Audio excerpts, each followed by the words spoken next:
Hello. Hello. Today we are dancing with Anna Pehrsson. Mm-hmm. I always say people's names strangely, but Anna Pehrsson. Mm-hmm. And we've known each other for a while, and you've been a great inspiration and part of my life and career in dance and choreography so far. So I wanted to invite you to dance.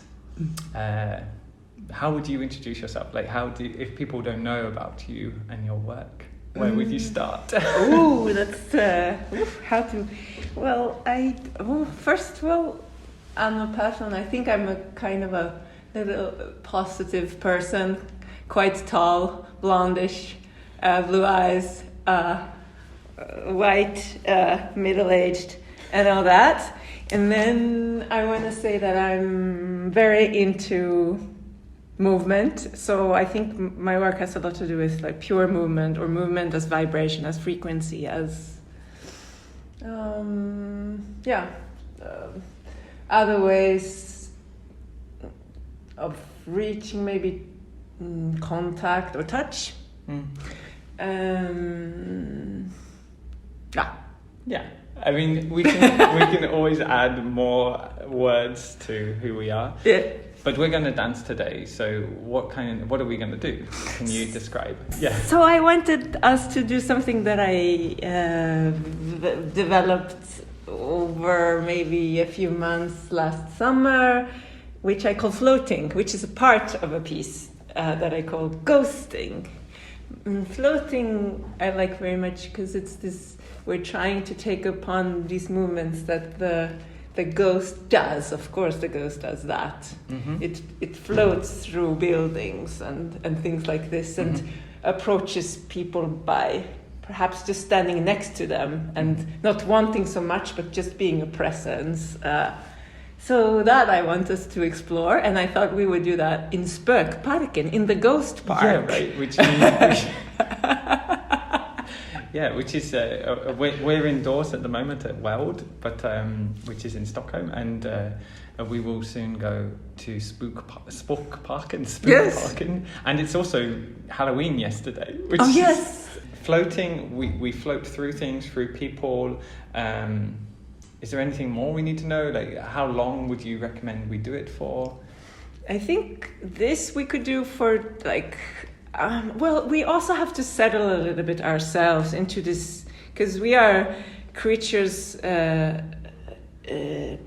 taken by the capitalist system. So we need to slow down and just realize that we don't need to want anything. So I assume we would need at least 20 minutes to do this and get into it, and then maybe after that we could do it, but I suggest 20 minutes for now. Yeah, great. And then I especially want to encourage thinking of the feet touching maybe through the shoe, and the shoe itself then touching the ground or the grass, or wherever you are, maybe the floor, and see if we can listen to that touch as something that also perhaps might slow us down.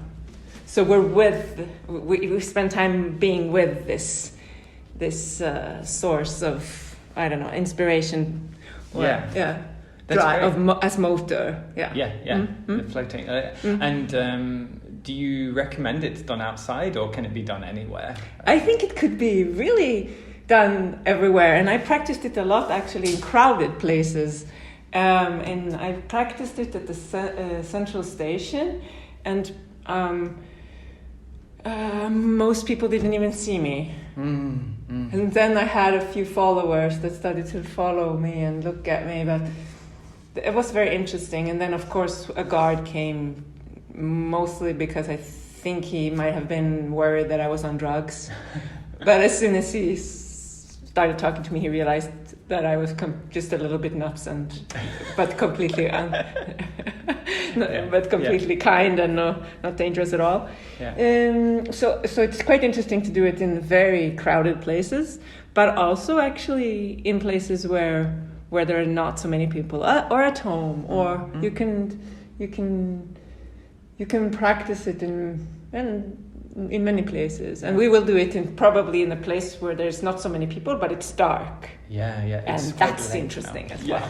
Great. I think we've got enough. So, floating, it comes from ghosting, like a ghost through things and stuff. Listening, feeling with the feet, and the feet feeling the shoes, and the shoes feeling the ground, and almost like the ground feeling the ground below the ground, like all the feeling, and listening and tuning in and allowing that to slow us down and be with and through what exists where we are.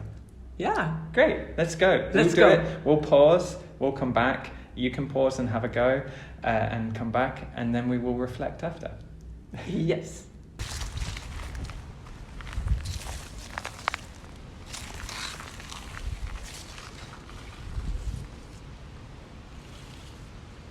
Okay, so we're back.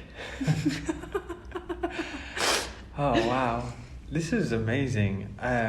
Maybe I can start because I felt like it took there's so many different parts to the thing. I mean, it's cold outside and it's so dark, and it was really ghostly. The space where we were in this desolate park. But I was, there was so many different qualities of disappearing for me. And towards the end, I almost felt like I was listening for myself, like the existence of myself almost. And also what's really interesting in the dance is like this tension between like wanting to disappear, but also in a way appearing, because there's something about ghosts where they almost want to be seen, like they knock over something, or there's a wind, like there's a tension there, which is really interesting. But how was it for you today? Because this is a new practice, is that right? Or? No, not really. I think I've been working on it this summer, and also we performed a piece with Agnieszka and Rachel outside of Uppsala, where you were also part. You also and not in your performance. No, I was. Yeah, you were as a participating artist. Yes, and so it's not completely new, but I think also I've practiced it before.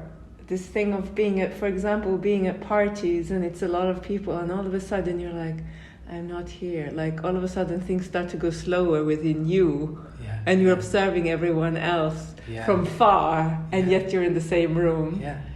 And it doesn't necessarily at all need to be a sad place. I think it can actually the opposite. You're kind of watching something. You're a witness of something, and what you're doing there is not so important. And I feel like with the practice of moving through floating, obviously something gets calmer and calmer inside, which maybe it's just because I come from work and all of that, but also articulating something and through that, as you said, disappear a bit or disappear completely, and also observing more and more the sounds, how they touch you, how the wind touches you, and then because of how the buildings are placed there, we get some kind of echo and voices that pass, and all of a sudden you don't see the people, but you see you hear the voices. And I just love it. And you were saying as we were leaving that you felt like, because it was really this courtyard with these tall buildings, you said that you really felt like you were with the ghost of that park. So I feel, and there is something there, the softness also of sensitizing yourself enough to feel the wind already. It's a lot. The wind was so strong and powerful, and also just the idea of trying to allow it to pass through you, and what that does emotionally, like the sense of allowing your performance, your presence to be okay, almost with not making itself apparent, And I think that was what was really interesting, is like, even when we are dancing and only for ourselves, there's still a sense of like making it present. Like I want it to exist in the world, but to allow that the movements and oneself could not exist, and that also to be valued somehow is a really interesting thing. There's almost I had to think of like this quality of looking down over the body, of, you know, like this idea that the ghost comes out of oneself and you see the world. Like there's an interesting reflection, like distancing that happens. I was also, when I practiced it, sometimes in cities, I was also just trying to see how close I could get to somebody without them noticing me. And I was in Ljubljana somewhere, and there was a guy in the train station drinking a beer, and I just sort of slowish dancingly was close to him, and he didn't notice me, and I was just there like, of course I'm imagining, I don't believe that I can kind of sense other people's emotions or vibrations, but I tried to really think of myself as being with him there, and I don't know, it just gives, and I was practicing it now with benches and with you and the wind, and with just also imaginary people. But that thing of like sensing the like not wanting to be seen, that can often occur when one performs in public, like because people are like, oh, I don't want to get embarrassed by looking at this thing. But then there is a quality to that I mean, you mentioned about parties and stuff. There's a social quality to that thing of like looking away, like averting one's eyes from the presence of someone because a desire not to be included in that. And that's really fascinating, that you are somehow opting into that space a little bit, like with the person at the bench, because maybe they knew that you were there, but they definitely were practicing of like having you disappear. Right? Totally, absolutely. Who knows? I mean, who knows? Yeah, of course. But no, I'm pretty sure that there is a lot there, and I don't know why I'm using it. I think it helps this idea of thinking of a ghost, you know, as we know it, as we've seen it in movies, in popular culture, etc. Somehow it could also be a guardian angel in a way that goes around observing. And not that I think of myself that important, but the position itself allows me to be somewhere which I am interested in. Yes, exactly. I was going to say, like, it allows oneself.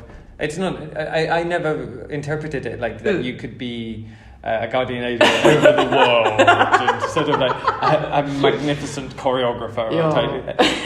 But also just to see yourself, like your own guardian angel in a way, like to take care of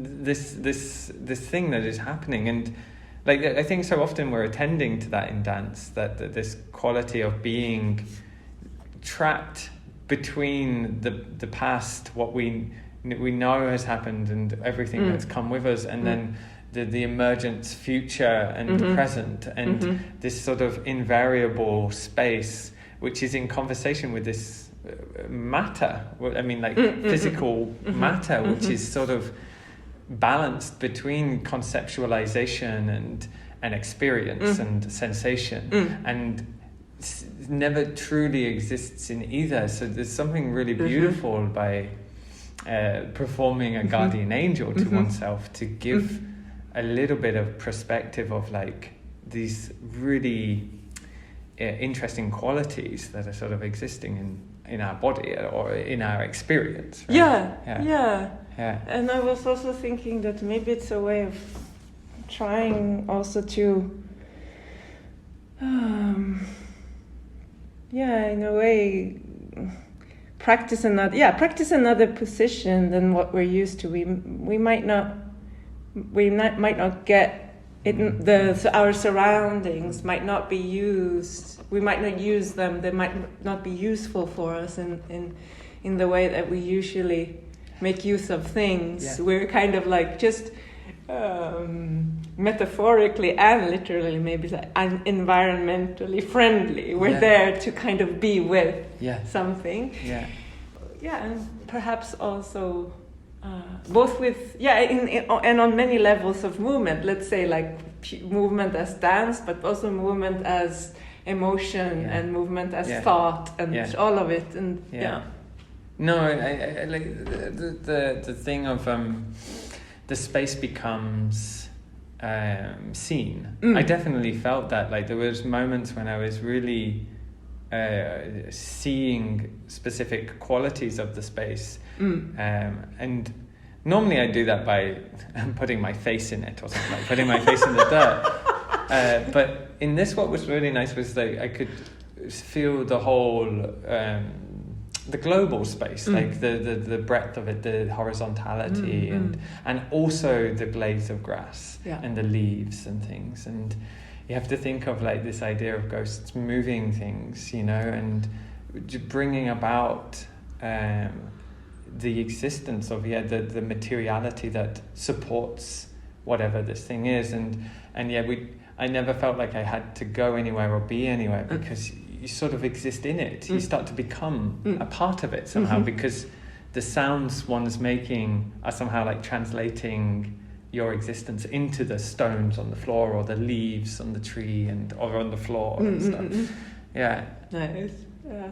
Super. That's very, very nicely put, I think. Yeah.